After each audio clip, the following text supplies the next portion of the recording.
In today's AV world, cybersecurity has never been more important. Systems integrators and manufacturers need to stay ahead of the curve as the threat landscape continues to evolve. Today, I'm joined by Shaun, a cybersecurity expert, to discuss this, frankly, linchpin issue that is affecting our industry today. So Shaun, it's great to be with you today. Could you tell me a bit about your background and how you really came to have prominence in understanding the threats that are affecting AV and cybersecurity? Yeah, certainly, Reese, and thank you for the invitation. It's much appreciated. So I'm Shaun Reardon. I'm English, but I live in Norway. I've been there for 10 years now, and for the last 5, worked for a company called DNV, which is a global third-party risk. You'll probably know us from certification standards that we do. So my background, I was a detective police officer at Scotland Yard in London for 26 years, 19 as a detective, worked on counter-terrorism, organised crime, the UK National High-Tech Crime Unit, and the common thread through all the units I've worked on has been cyber. Digital forensics, the investigation of who did what and how, and we also use it proactively as well. Since retiring from the police, I moved to Norway and I've continued this with my work here.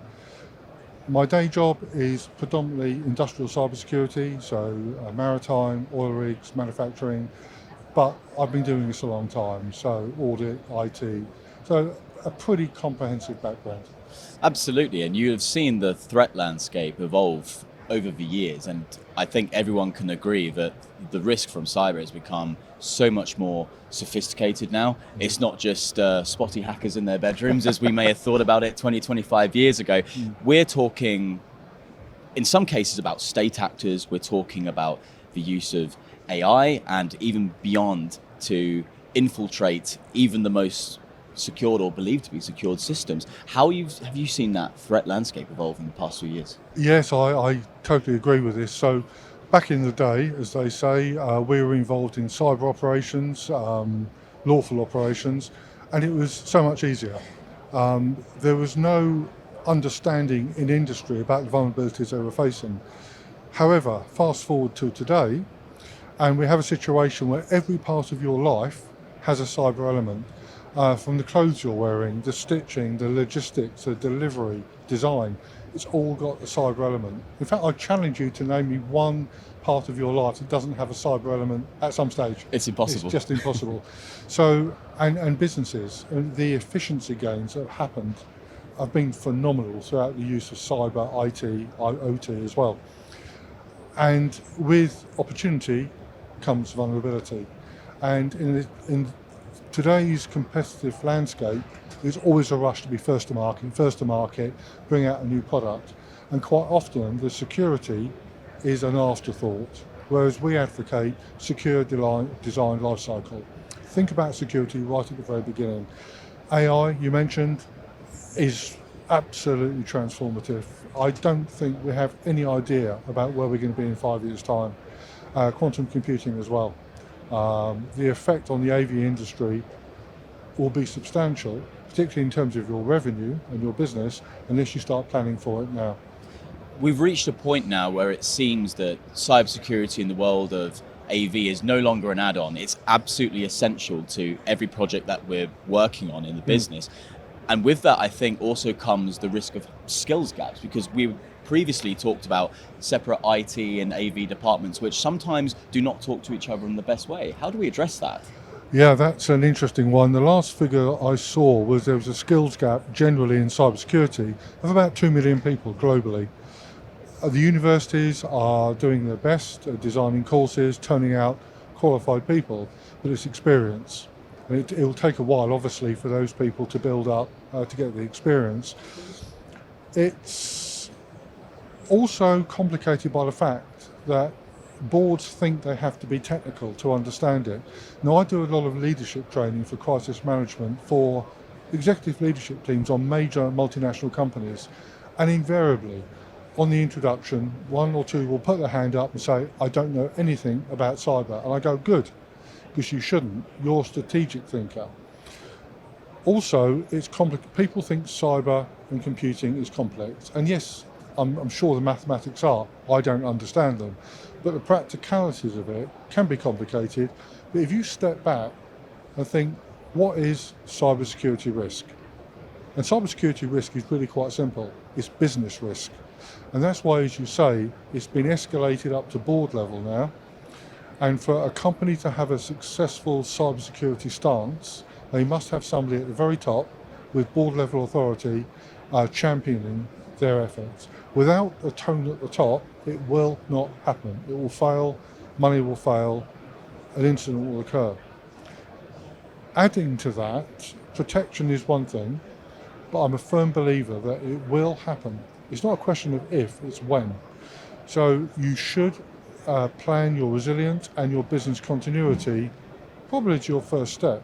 If you haven't identified what your critical processes are, what your products, what your contractual obligations, what your reputational damage is in advance, and when the incident happens, you put your resources in a pre-planned way, I think that's the answer.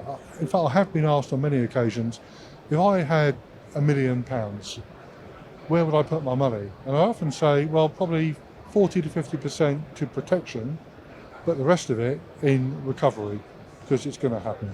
I couldn't agree more. It's not enough now to simply address the vulnerabilities. You need to think of those contingencies, because what we're talking about is an arms race in actual fact. As soon as you have a threat, there's a countermeasure, which means a more sophisticated threat. Yes. So it's not simply enough for an integrator to say, this system is foolproof, because there's no such thing in this industry, is there? No, there isn't. And you mentioned integrators, and this is so important, because when you're testing systems, if it's a single system, single manufacturer, there's a lot more control. But in the modern world, they integrate, so it's different products and different strings. And an expression I really like is that supply chain is just a pile of vendors. So they all have their own interests, their own contracts. And to give you a practical example, I was working on a new build ship in South Korea about 3 years ago, and we were penetration testing, so trying to break into multiple complex systems. And yes, you'll always find something. It could be a default password, but generally they were good. Where we found the absolute life at risk vulnerabilities was in the intersection between, say, system A and system B. And when we go to the vendors and say, well, okay, what about this? Oh, that's not in our contract, which is fair enough. You're not going to give a service or a product for free.